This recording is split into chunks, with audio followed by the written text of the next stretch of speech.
어제 민간택지 분양가 상한제 적용 지역 27곳이 발표됐습니다. 서울 대치동과 서초동 등이 포함됐는데 이 지역에서 앞으로 아파트를 분양하려면 정부가 정해준 적정 가격을 따라야 합니다. 직접적인 분양가 규제가 다시 발동된 만큼 시장에 미치는 영향도 상당히 클 것으로 보이는데요. 김현희 기자와 함께 구체적인 내용 알아보도록 하겠습니다. 먼저 어제 발표됐었던 분양가 상한제 내용 한번 정리를 해볼까요? 네, 어제 민간택지 분양가 상한제 1차 적용 지역 27곳을 먼저 발표를 했는데요. 이 27개 동 중에 22개 동이 강남 4구에 있고 나머지 5동은 마용성과 영등포구 여의도동이 포함이 됐습니다.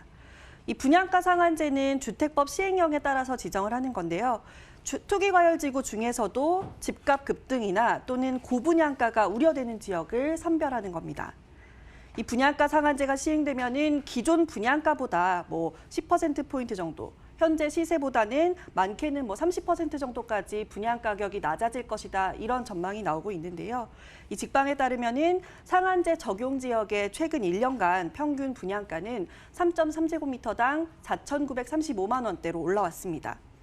그런데 연말부터 내년까지 지금 이 분양가 상한제 적용 지역에서 총 11개 단지, 2만 7천 가구의 아파트가 분양을 앞두고 있다고 이렇게 집계가 됐거든요. 예. 이런 지역들에서 내 집 마련을 좀 하려고 계획했던 분들에게는 좋은 기회라고도 할 수 있겠습니다. 사실 그런데 정부가 어떤 시장 가격에 직접적으로 개입한다는 것 자체가 논란이 될 수도 있고 또 반대로 봤을 때 정부 입장에서는 그만큼 지금 집값을 잡으려는 의지가 강하다라고 얘기를 할 수 있을 것 같은데 글쎄요, 지금 전체적인 부동산 업계 분위기나 정부의 스탠스는 어느 정도입니까? 앵커께서 말씀하신 것처럼 집값을 잡겠다 하는 그런 의지가 굉장히 강하다고도 할 수 있겠는데요. 또 한편으로는 그동안 부동산 대책이 굉장히 많이 발표가 됐잖아요. 예. 그만큼 시장 과열 현상이 번번이 이런 규제를 뚫고 좀 나왔다라고도 평가를 할 수 있겠습니다. 사실 집값은 지난해 9.13 대책이 발표된 이후에 올해 상반기까지 좀 잠잠을 했다가 7월 달부터 좀 본격적으로 상승을 하기 시작했거든요. 이 9.13 대책도 굉장히 강력한 대책이다 이렇게 평가가 됐었는데 그럼에도 불구하고 시장을 붙잡아두는 기간이 1년도 채 되지 않았다는 겁니다. 특히 분양가의 경우에는 그동안 정부가 국토부 산하의 주택도시보증공사, 이 허그라고도 하는데 이 기관을 통해서 좀 간접적이나마 좀 꼼꼼하게 깐깐하게 그렇게 통제를 해왔거든요. 그런데 8월에 좀 시장에 하나의 사건이 있었습니다. 이 준강남권으로 분류가 되는 이 과천시에서 재건축 아파트였던 프루지오 서밋이 이 분양가 규제를 피해서 후분양에 성공을 한 겁니다. 예. 이 후분양을 하면서 분양가는 3.3제곱미터당 평균 4천만 원대에 육박을 했고요. 이 과천에서 이 단지 전에 한 3개월 전에 분양했던 단지 경우에는 전용 면적 59제곱미터짜리가 최소 8억 원대부터 분양을 하기 시작을 했는데 이 프루지오 서밋 같은 경우에는 최소 10억 원대의 분양을 하게 된 겁니다. 예. 이렇게 되면서 서울의 재건축 재개발 단지에서도 우리도 후분양을 좀 검토하겠다 이런 단지들이 좀 우후죽순으로 좀 늘어났기도 했었고요. 또 분양가 상한제가 시행이 된다면은 이런 후분양도 좀 막히게 되거든요.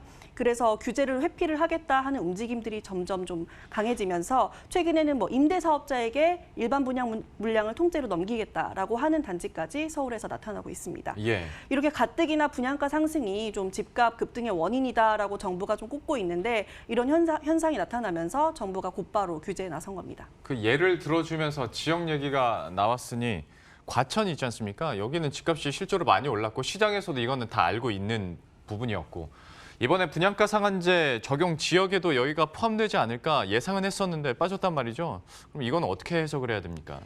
아무래도 정부가 좀 규제 지역을 마구잡이로 지정할 수는 없기 때문에 분양 물량이 1,000가구 이상이 예상이 돼 있다던가 또는 재건축 초기 단계 단지들은 제외한다던가 하는 기준이 있었기 때문에 제외되는 지역도 발생을 했습니다. 이 국토부의 김현미 장관이 앞서서 동별 핀셋 지정을 하겠다라는 방침과 함께 광범위하게 규제 지역을 지정할 수도 있다라는 가능성을 시사를 했었기 때문에 시장에서는 서울의 동작구 흑석동이라든가 서울 뉴타운 지역들 또는 말씀하신 경기도 과천, 광명 이렇게 광범위하게 규제 가능성이 있다 이렇게 예상을 하기도 했었는데요. 결국에 이제 규제 윤곽이 나오면서 적용 여부에 따라서 동네에 희비가 갈린다, 시장의 희비가 갈린다 이런 평가까지 나오고 있습니다. 이런 좀 우려라면 우려를 알기 때문에 정부에서도 앞으로도 계속해서 집값 상승 지역이 나타난다면은 신속하게 추가 규제를 좀 지정을 하겠다 이렇게 얘기를 한 상태입니다. 근데 지금까지 정부에서 강력하게 규제책을 내놨어도 이게 집값이 잘 안 잡히다 보니까 이번에도 역시 후분양에 따른 후폭풍, 그러니까 어떤 우려감 계속 나오고 있고 로또 청약 얘기도 쉽게 사라지지는 않더라고요. 이번엔 좀 어떨 것 같습니까? 뭐 사실 벌써부터 예단하기는 이릅니다. 어제 상한제를 네. 좀 발표를 했기 때문에요. 하지만은 분양가가 좀 낮아짐에 따라서 청약 시장의 수요자들이 쏠리는 말씀하신 로또 청약 현상이 심화될 가능성이 있다고 얘기를 하고요. 또 전문가들 같은 경우에는 상한제 지역 내에서 분양을 기다리면서 내 집 마련을 하지 않고 전세를 살려는 수요가 늘어날 수 있다고 얘기를 합니다. 이 전세 가격이 오를 가능성도 있거든요. 이렇게 되면은. 하지만 최근에 서울 공급이 좀 많은 편이라서 그 상승폭은 제한적이다. 뭐 이런 분석도 나오고 있고요. 또 한편에 뭐 분양으로 좀 수익을 올리는 재건축, 재개발 아파트 같은 경우에는 굉장히 좀 타격이 클 수 있다. 이런 전망도 있습니다. 또 반면에 비규제 지역을 좀 살펴본다면은 규제가 없기 때문에 투자 수요가 쏠리거나 또는 분양 가격이 오히려 좀 상승하는 그런 현상이 나타날 수 있고요. 또 앞으로 새로운 주택 공급이 줄어들 것이다 이런 우려감이 지금 시장에 퍼지고 있거든요. 그래서 신축 아파트가 계속해서 가격이 오르는 그런 현상이 나타났었는데 이런 뭐 반사 이익도 예상되는 풍선 효과 중에 하나입니다. 예. 네, 지금까지 김현희 기자와 함께했습니다. 잘 들었습니다.